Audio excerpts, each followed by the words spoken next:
I'm going to start by looking at the Manage tab.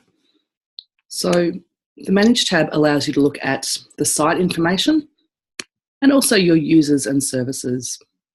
Most of the site information will be naturally populated by the portal and information that you put in elsewhere, but this is just for your information. So we're going to look at adding a user. Users are people who will access the portal itself. So people who might be needing to look at the dashboard, such as partnership members, and also people who might be entering in PDSA templates or having a look at what is in the system in terms of your logic model and any of the groundwork that we're going to be looking at.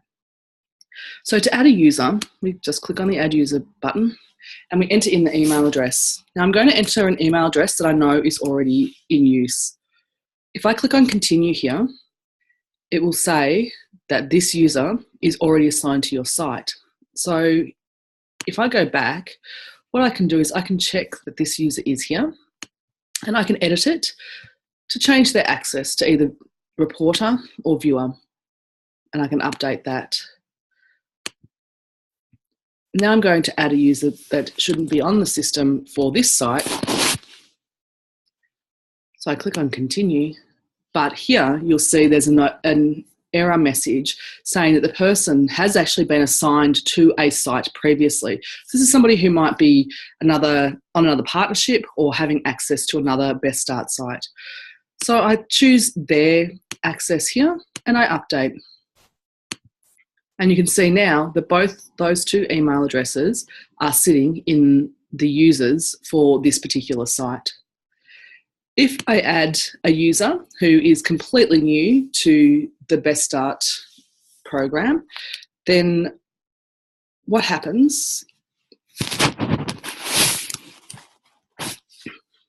is that it will actually allow me just to continue with that person. So we'll do a test email at test.com.au. When I click on Continue, you can see that because their email address hasn't been used previously, I can actually enter them in. Test user. And we'll let them be a viewer, which will mean that they will only see the dashboard. Viewers can only see the dashboard. Reporters can see the dashboard, the report, and the Plan tab. In the Plan tab, they only have reader-only access. I click on Create. An activation link was sent via email to that person. Now, if I decided not to activate at that time, such as you can see this one here, you can come back to see the list of unactivated emails. So if I click on this one, what I can do is actually send another, because you can see here that an activation email has actually been sent previously, but I can send another one to activate the user so that now there will be an email sent to that particular user, to the email. I go back to users. If I now want to add a service, again, services are people that you're going to send out surveys to. I can click on Add Service. We'll put in a test service here and we'll make them DET supported playgroups. So you need to just select which category they relate to. We select the area. I'm going to select Manningham. Now, by selecting Manningham, that means that the postcode here must fall within the Manningham service area, the LGA. Otherwise, it will reject the user. If you need to enter a service that's outside of your LGA, just give me a call and I can add that LGA so that you can actually then enter that service. So here, we'll just put in some details of the service.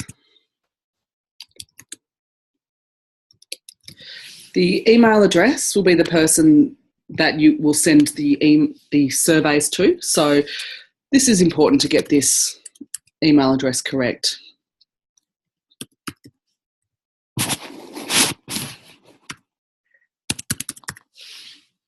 And then we just click on Create.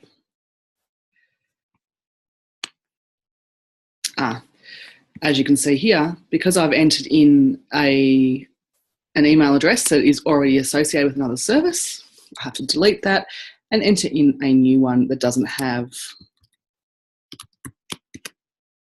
a site already associated with it.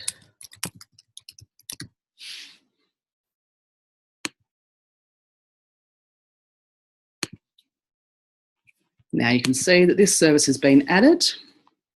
So if we go down to test service here, we can see the details. If I need to edit it at any time, I can just click on edit. So that is how you add both services and users. And just to reiterate, services are people who will be doing the surveys, and users are anyone who will be accessing the portal. They may have both user and service access.